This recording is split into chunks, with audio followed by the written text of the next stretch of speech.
한 주간을 살면서 혹시 여러분 눈에 겨울에 죽은 것 같은 가지에서 아름답게 꽃이 핀 꽃들을 본 기억이 있습니까?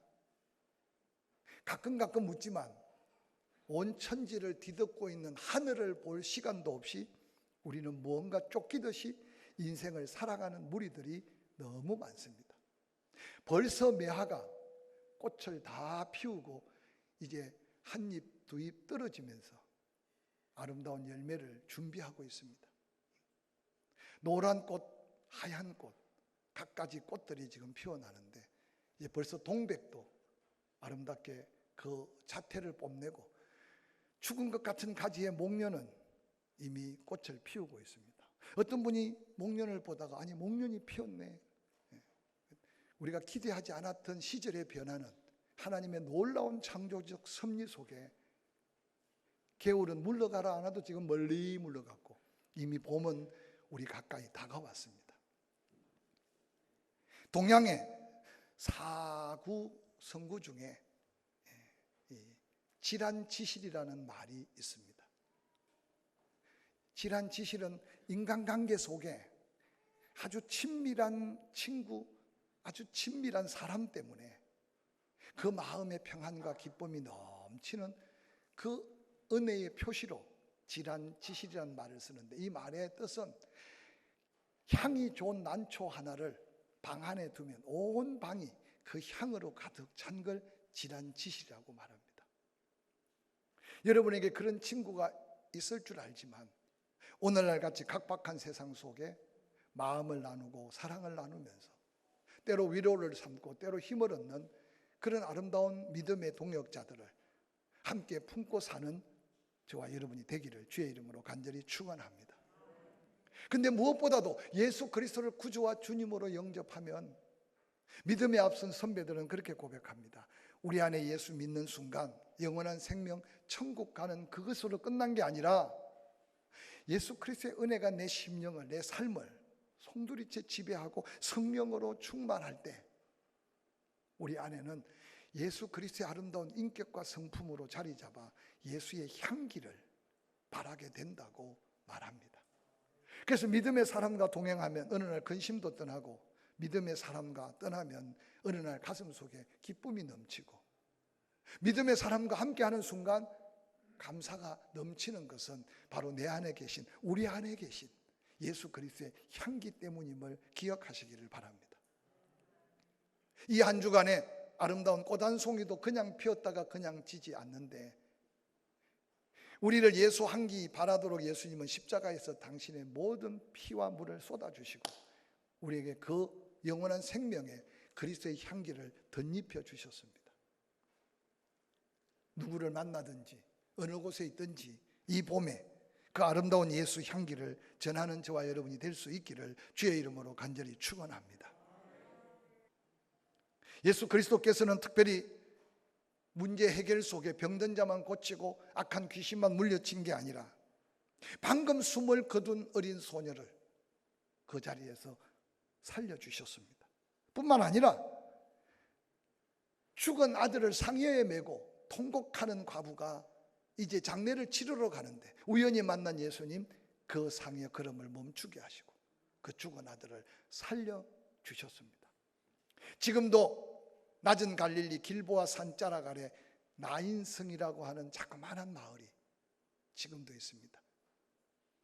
나인성 과부의 아들을 살린 그 사건에 화려하지 않은 초라한 작은 교회가 지금도 기념교회로 우뚝 서 있습니다.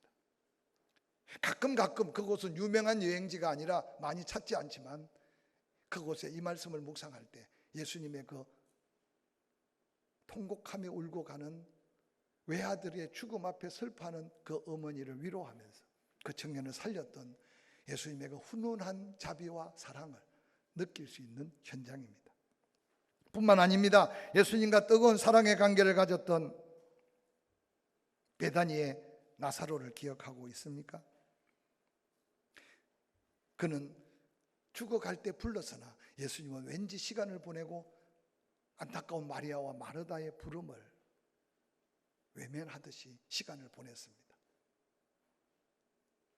나사로는 죽었고 장례를 치렀고 그 무더위에 나사로의 시체는 썩어서 냄새가 나는 그때 예수님은 뒤늦게 그곳을 찾아옵니다. 마리아와 마르다는 예수님께 원망 섞인 말로 외칩니다. 조금 더 일찍 오시지요. 마리아와 마르다도 믿음이 있었으나 죽기 전에는 예수님이 살릴 수 있고 고칠 수 있는데 죽어서 썩어서 냄새나는 오라비 나사로를 살릴 수 있는 믿음이 마르다와 마리아에게는 없었습니다. 예수님은 그들의 믿음을 키우며 주변에 수없는 인간의 한계 속에 절망하고 좌절하는 사람들에게 나사로를 통해 부활의 거룩한 메시지를 들려주기를 원하셨던 것 같습니다. 나사로야 나오라라고 외칠 때 배로 동인체로 나왔던 나사로는 3일 만에 부활하실 예수 그리스도의 상징도 그림자와 같이 수많은 믿음의 사람에게 죽은 자를 살릴 뿐만 아니라 죽어서 썩어서 냄새가 나지만 예수님의 말씀의 능력을 증거해 주고 있습니다. 성경에 예수님을 만난 자는 다 이런 믿음을 가졌을까요? 오늘 성령의 감동으로 본문을 쓴 누가는 누가복음 1장 1절부터 3절 예수님의 그 능력 행하심을 이렇게 소개합니다. 그 후에 예수께서 각 성과 마을에 두루 다니시며 하나님의 나라를 선포하고 그 복음을 전하실 때 12제자도 이미 그 자리에 함께했다. 또한 무서운 귀신을 쫓아내고 병 고침을 받은 어떤 여자들, 그 가운데 갈릴리 지역에 소문난 7 귀신으로 인생이 망하게 된 이 막달라 지방의 마리아, 그래서 막달라 마리아, 그 마리아도 뿐만 아니라 비천하고 죽음 직전에 절망 속에 있는 사람만 구원한 게 아니라 헤롯의 청지기 구사의 아내 요한나, 수산나, 기부인들도 예수님을 만나기만 하면 구원을 받고 그 예수 만난 구원에 감격해서 예수 그리스도를 섬겼다고 성경에는 기록하고 있습니다. 뿐만 아니라 누가복음 8장 22절 25절에는 자연을 다스리는 예수 그리스도의 능력, 풍랑을 말씀으로 제어하고 파도도 말씀으로 잔잔케 합니다. 예수 그리스도의 그 능력은 모여든 수많은 사람들에게 엄청난 도전이고 충격이었습니다. 전능하신 예수 그리스도의 그 능력의 역사 속에 놀랍게도 모두가 다 그 은혜를 입고 그 기적 앞에 믿음을 고백하고 더한 은혜를 누렸던 것이 아니었습니다. 이어지는 누가복음 8장 35절에는 이런 말씀이 기록됩니다. 사람들이 그 이루어진 일을 보러 나왔다. 여기 그 이루어진 일은 바로 군대 귀신에 사로잡혔던 청년, 밤낮 소리 지르며 온 마을 사람들을 두려움에 떨게 하고 때로는 쇠 사슬로 묶어놔도 제어할 수 없는, 아예 거처를 무덤 속에 두고 밤낮으로 소리 지르는 그 소리에 모든 사람들이 두려움에 사로잡혀 있던 그 청년이 예수 그리스도를 만나고 놀랍게도 귀신이 떠나간 후에 옷을 입고 정신이 온전하여 예수의 발치에 앉아 있는 것을 동네 사람들이 소문 듣고 몰려왔습니다. 그러고는 그 예수 그리스도의 권능을 두려워했다, 그렇게 기록합니다. 36절 귀신 들렸던 자가 어떻게 구원받았는지를 본 자들이 그들에게 하나둘 모여듭니다. 그라사의 땅 근방 모든 백성이 크게 소문 듣고 두려워하며 그러고는 몰려와서 예수께서 그곳에 머물러 있는 것에 부담과 두려움을 느낍니다. 그리고 예수를 떠나가도록 예수를 배척하고 있는 모습이 기록되어 있습니다. 그들의 배척 속에 예수님은 그 어떤 기적도 행하지 못하시고 안 하시고 그리고 그라사에서 배를 타고 가브나움으로 다시 돌아가는 모습을 본문에 소개하고 있습니다. 어리석은 그라사인들 예수 그리스도를 배척할 때 주님은 뒤돌아보지 않고 배에 올라 그라사 땅 갈릴리 동쪽 중앙 지역에서 갈릴리 북쪽 중앙 지역 백악선 방향으로 이제 배를 타고 가브나움으로 돌아옵니다. 가브나움으로 돌아오는 현장을 누가복음 8장 40절은 이렇게 기록하고 있습니다. 예수께서 돌아오심에 무리가 환영하니 이는 다 기다렸음이러라 라고 기록하고 있습니다. 이미 예수님께서 갈릴리 주변에 복음을 전하고 기적을 행하셨습니다. 은혜를 사모하는 무리들이 아니 보니까 배를 타고 그라사 지역으로 가는 거예요. 아마 그라사 지역으로 떠난 예수님이 언제 다시 우리 마을에 돌아올까? 성경에 보니까 그들이 한호성을 벌리며 무리가 환영했는데 그 환영한 이유는 은혜를 사모해서 기다리고 있었다라고 성경은 기록하고 있습니다.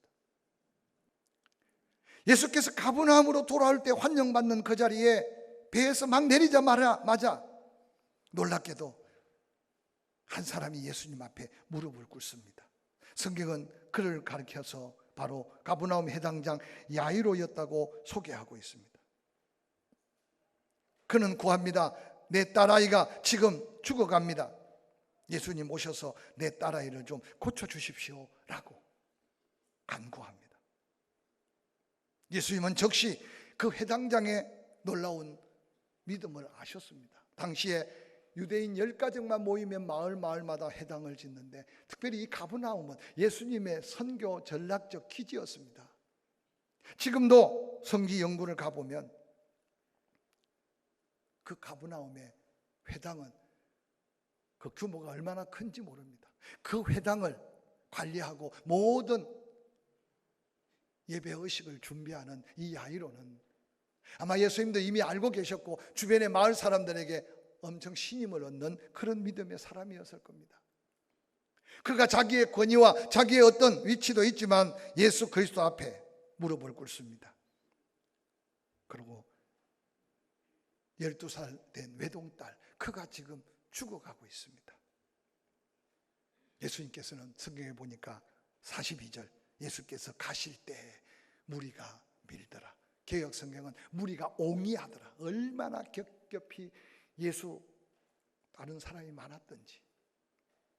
지금 예수님이 가는 목적길은 바로 야이로의 12살 외동딸을 살리기 위해서 고치기 위해서 가는 길입니다.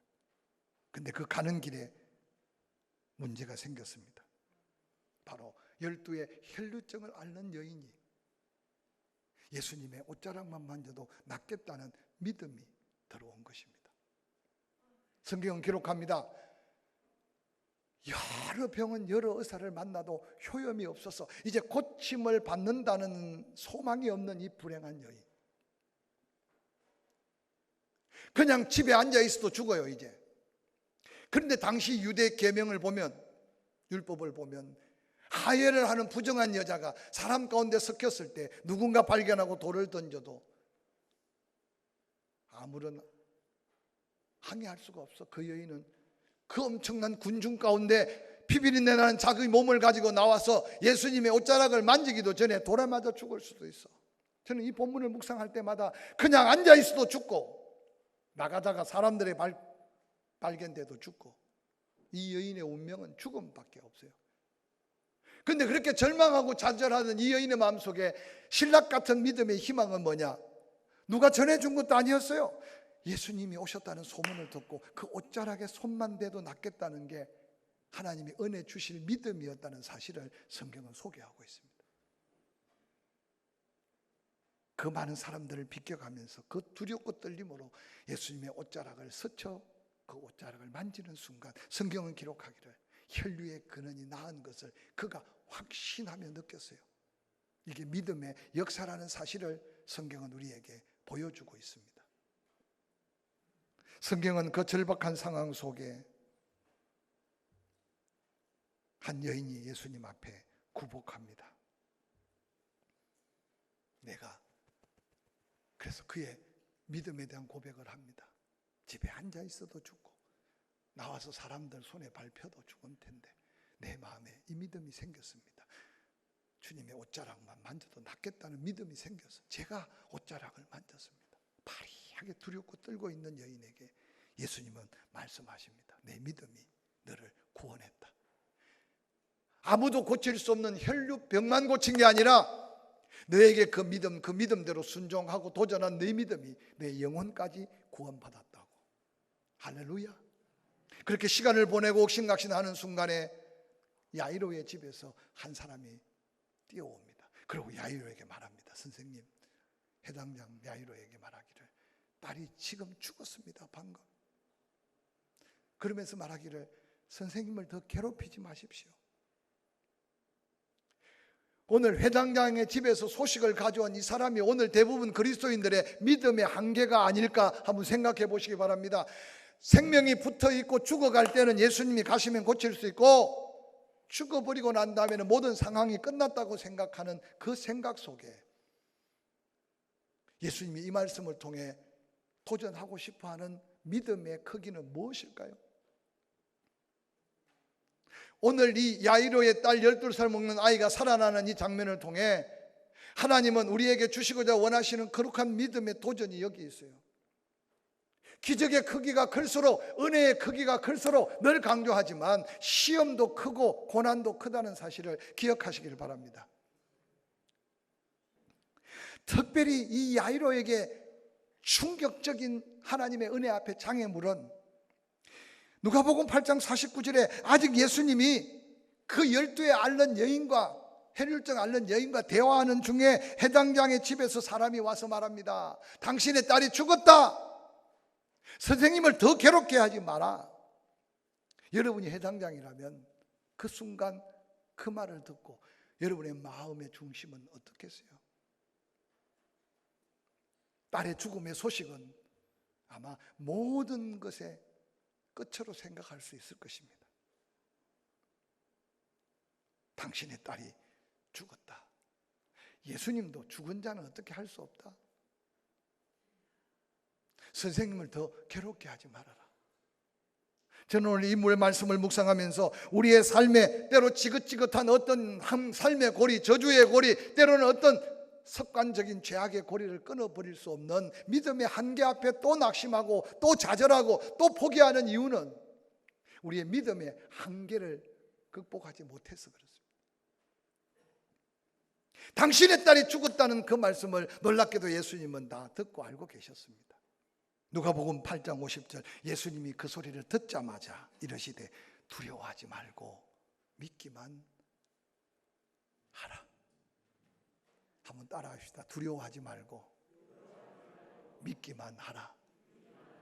오늘 설교를 다 잊어버리더라도 이 제목된 이 말씀을 마음에 담고 가시기 바랍니다. 네 생각에는 불가능하고, 네 생각에는 절망과 좌절이고, 네 생각에는 한계고, 네 생각에는 아무것도 할 수 없지만 나는 아파서 죽어가는 자만 고치는 예수가 아니라 죽은 자도 살리는 예수인 것을 네가 믿기만 하면, 아니 네 믿음을 지금 방해하는 두려움을 극복하고 그 믿음을 다시 고백하기만 하면 바로 이 12의 혈루증 앓는 여인이 100만 고친 게 아니라 구원받았듯이 내 딸아이도 구원을 받을 것이라 라고 말씀하셨습니다. 저는 이 믿음으로 만물이 소생하는 이 봄에 우리의 심령의 믿음의 그릇이 좀 커지고 하나님의 은혜의 현장에 감사가 더해지고 하나님을 찬양하는 찬송이 더 감격 속에 찬양되어지는, 그래서 하나님을 더 영광스럽게 하는 믿음의 동역자들이 될 수 있기를 주의 이름으로 간절히 축원합니다. 하나님은 이 절망적인 상황 속에 회당장 야이로의 믿음이 다시 한번 회복됨으로 그 기적을 통해 온 갈릴리 사람들, 아니 이 소문을 듣는 수많은 사람들 믿음의 한계를 도전하고 극복해 가면서 그 어떤 두려움이든지 믿음으로 두려움을 극복하는 그 자리에 하나님의 구원의 기적을 보여주기를 원하시는 하나님의 놀라운 역사를 다시 한번 기억하시기를 주의 이름으로 간절히 축원합니다. 이 한 주간을 살면서요, 하나님의 계획보다 우리가 너무 조급할 수 있어요. 조금 템포를 맞추시기 바랍니다. 때로는 세상에 너무 집중되다가 하나님의 음성을 듣지 못하고 하나님의 뜻을 헤아리지 못해서 스스로 낙심하고 포기할 때 하나님도 역사할 수 없다는 사실을 기억하시기 바랍니다. 그런데 오늘 야이로는 두려워하지 말고 믿기만 하라는 예수님의 그 말씀에 그가 가졌던 신락 같은 죽어가는 딸아이를 예수님은 고칠까 생각했던 의심스러운 그 마음에 죽었다는 절망 대신 두려워하지 말고 믿기만 하라는 그 말씀을 듣는 순간 믿음이 더해준 줄 기억하시기를 주의 이름으로 간절히 축원합니다. 여러분의 믿음의 기준을 살펴보십시오. 물질과 비교하면서 그 손해 앞에 어찌할 줄 모르는 그라사인들의 그 얍삽한 믿음 속에 살고 있지는 않는지 돌아보시길 바랍니다. 아니 12의 혈루증 앓는 여인의 그 믿음대로 목숨 건 도전으로 나와 예수님의 옷자락을 만졌던 그 믿음을 통해 가버나움에서 존경받는 회당장, 그가 가진 믿음 위에 더한 믿음을 보여서 하나님의 영광을 드러내기를 원하는, 하나님의 뜻을 이루어가는 이 놀라운 축복의 주인공의 자리에 함께 설 수 있기를 주의 이름으로 간절히 축원합니다. 야이로의 집에 도착했습니다. 그 중에는 구경꾼도 있을 거고, 유대 당시 나라는요, 누가 죽으면 대신 곡을 해주는 게 가장 큰 위로고 축복이라고 생각해요. 이미 딸아이가 죽었다는 소문을 듣고 몰려온 사람들이 성경에 보니까 통곡하며 울고 있습니다. 예수님께서 그 집에 들어서자마자 울지 마라, 죽은 게 아니고 잔다. 그런데 놀랍게도 8장 53절에 그 모인 수많은 사람들이 죽은 것을 아는 고로 비웃었더라, 그렇게 기록하고 있습니다. 죽은 것을 아는 고로 비웃었더라. 우리 안에도 이 불신앙의 썬뿌리가 살아있어요. 내 경험, 내 생각, 내가 알기로는 안 돼, 못해, 할 수 없어. 그래서 그냥 마음으로 생각만 하는 게 아니라 그게 옳은 줄 알고 비웃고 있는 수많은 무리들 속에 내 모습이 있을 수 있음을 유의하여 살피시기를 바랍니다. 아니, 세상이 교회를 보고 비웃습니다. 세상이 여러분을 보고 비웃을 수 있어요. 이 한림하는 이때, 제가 언젠가요, 목포 앞에도라는 섬이 이제는 다리가 나아졌대요. 못 가봤는데, 제가 아주 옛날에 부흥회를 갔습니다. 근데 차를 배에다 싣고 그 섬에 내렸는데요, 아니 잠깐 가는데 마을마다 교회가 이만저만 우뚝우뚝 솟아있는 게 아니에요. 농촌교회인데 그것도 우리나라 끝자락 같은 목포 앞에도에 깜짝 놀랐어요. 그래서 부흥회 하는 교회 도착해요. 아니 지나오는 마을마다 어떻게 이렇게 큰 교회가 그렇게 세워져 있느냐 그랬더니, 아 목사님, 우리 이 앞에도가 한 면인데 우리 교회 선교 이야기를 모르시는군요. 여러분, 옛날 부자는 땅 가진 사람이 부자 아닙니까? 땅 가진 사람의 일이 얼마나 많습니까? 가난한 사람은 딴 거 없어요. 땅 가진 집에 가서 품을 파는 게 가난한 사람의 삶이에요. 그런데 어느 날 복음이 전해질수록 주일날만 되면 일을 못하겠다는 거예요. 처음에는 웬일인지 모르게 다른 일해줄 사람이 일을 못하니 당연히 주인이 나가서 일을 해야 될 거잖아요. 땅 부자가 땅에 가서 땀 흘리고 일을 하는데, 아니 보니까 자기 집에 품을 파는 사람들인데도 깨끗하게 옷을 입고 성경책을 가슴에 품고 예배당으로 가는 거예요. 이게 하나님의 역사하니까 그런데요, 땅 부자 일부자가 아니 내 팔자가 왜 이러냐, 저 품을 팔고 사는 사람도 아니 주일만 되면 저렇게 깨끗한 옷을 갈아입고 교회 가는데, 그 어느 날요 땅 부자들이 주일날 나가서 일하는 게 부끄러운 거야. 그래서 땅 부자들도 주일날 일을 안 하는 거야. 그러다가 보니까요, 아니 일을 안 하는데도 더 평안하고 더 은혜롭거든. 그래서 아예 그 마을들이요 그렇게 구원을 받고 거의 마을 전체가 다 복음화가 된 섬이 앞에도래요. 제가 갈 때만 해도요, 목사님 자랑스럽게 우리 섬에 면단인데 담배포도 없고요, 술집도 없습니다. 뭐 담배가 팔려야 담배포가 되고 술이 팔려야 술집이 안 되겠습니까? 이 작은 땅에도요 그런 믿음의 역사가 있는 곳에 하나님의 놀라운 증거가 있다는 사실을 기억하시기를 주의 이름으로 간절히 축원합니다. 최소한 세상 사람들이 비웃을 때 예수 그리스도께서 외칩니다. 죽은 게 아니라 잔다. 그들은 비웃었지만 예수님은 당당하게 생명의 복음을 외치지 않습니까? 방에 들어가 손을 잡고 이렇게 세우니 그 딸이 일어나고 딸에게 먹을 것을 먹여 놀랍게 하나님의 영광을 드러냈던, 두려움을 이긴, 아니 믿음으로 두려움을 물리친 이 믿음의 역사가 모두가 다 힘들다 어렵다 하는 이 땅에 우리가 다시 가져야 될, 아니 무장해야 될 믿음이 아닐까 도전해 봅니다.